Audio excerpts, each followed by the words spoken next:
நமோ புத்தாய. So இந்த video எதை பற்றி பார்த்தீங்கன்னா, நம்மளோட நந்தனம் OMC கிரவுண்டில் வந்து புக் ஃபேர் போட்டிருக்காங்க. இந்த வீடியோவை நீங்கள் கடைசி வரைக்கும் பாருங்களேன். கடைசியில் உங்களுக்கு ஒரு 4 புக்ஸ் வந்து சஜஸ்ட் பண்ணியிருப்போம். இங்கே புக் ஃபேரில் பார்த்தீங்க அப்படின்னா 500+ ஸ்டால்ஸ் அவைலபிளாக இருக்குங்க. ஒரு ஸ்டால் 100 புக்ஸுனாலுமே 500 ஸ்டால்ஸ்னால் யோசிச்சு பாருங்களேன், 50,000 புக்கு. நான் சொல்கிறது குத்துமதிப்பான ஒரு கணக்கு தாங்க. அங்கே அதுக்கும் மேலே நிறைய புக்ஸ் அவைலபிளாக இருக்குது. A to Z எல்லா கேட்டகரிஸ் ஆஃப் புக்ஸும் வந்து அவைலபிளாக இருக்குங்க.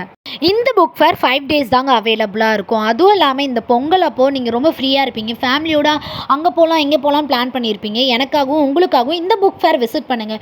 பிகாஸ் குழந்தைங்களும் இங்கே இருக்க புக்ஸ் எல்லாத்தையுமே வந்துட்டு விஷுவலைஸாக பார்ப்பாங்க. நீங்களும் இந்த புக்ஸில் ஏதாச்சும் ஒரு 2 புக்ஸ் உங்களுக்கு பிடிச்சதாகவும் இருக்கலாம். அதை வாங்கி நீங்கள் படிக்கும்போது உங்கள் வாழ்க்கையில் ஒரு சின்ன மாற்றமாச்சும் ஏற்படுங்க. ஸோ அதுவும் இல்லாமல் இங்கே இருக்க புக்ஸ் மூலியமாகவும் நம்ம பர்சனல், நம்மளோட எமோஷ்னல் அண்ட் நம்மளோட கெரியர் க்ரோத் கூட டெவலப் ஆகுங்க. ஸோ நம்ம இருக்க இந்த டிஜிட்டல் மீடியா சொசைட்டியில் நம்ம புக்ஸ் படிக்கிறதுக்கு ஒரு டைம் இல்லை, நம்ம ரொம்ப பிஸியாக இருக்கோம் அப்படின்னு நம்ம நினச்சிட்ருக்கோங்க. ஆனால் கண்டிப்பாக ஒன் டேயில் உங்களுக்கு ஒரு 5 மினிட்ஸ் ஆச்சு அட்லீஸ்ட் டைம் இருக்கும். ஸோ உங்களுக்கு பிடிச்ச புக்ஸை நீங்கள் வாங்கி அந்த புக்ஸுக்காக ஒரு 5 மினிட்ஸ் டெய்லி ஸ்பெண்ட் பண்ணுங்களேன். இட் வில் கிரியேட் சம் மேஜிக்ங்க.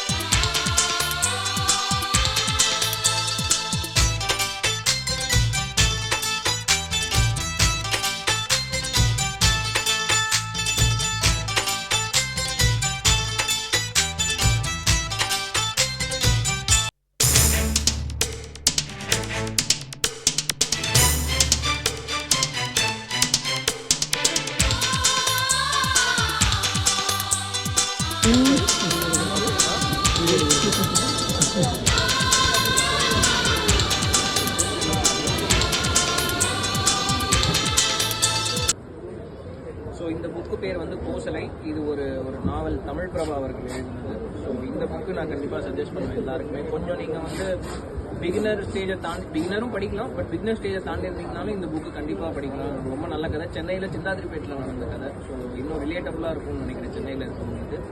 ஸோ அடுத்தது இந்த புக்கு யானை டாக்டர். நிறைய பேர் கேள்விப்பட்டிருக்கீங்கன்னு நினைக்கிறேன். ஜெயமோகன் சாரோட ரொம்ப நல்ல ஒரு ஒர்க். என்ன பொறுத்த வரைக்கும் நான் படித்த ஒரு சில புக்ஸில் இது ஒன்று. அண்ட் எனக்கு ரொம்ப பிடிச்சது. இன்னி தேதி வரைக்கும் யார் கேட்டாலும் நான் இதை சஜஸ்ட் பண்ணுவேன்.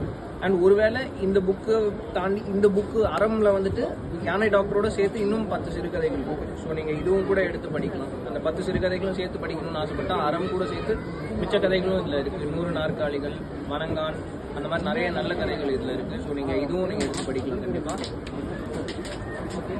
அண்ட் கடைசியாக இது தாமிரபரணியில் கொல்லப்படாதவர்கள், ஆரிய செல்வராஜ் அவர்களோடது. ஸோ இதுவும் ஒரு சிறுகதை தொகுப்பு தான். இதுவும் ரொம்ப ரொம்ப ஒரு இம்பாக்ட்ஃபுல்லான நிறைய ஸ்டோரிஸ் இருக்கிற இம்பாக்ட்ஃபுல்லான ஒரு புக்கு. இதுவும் கண்டிப்பாக நான்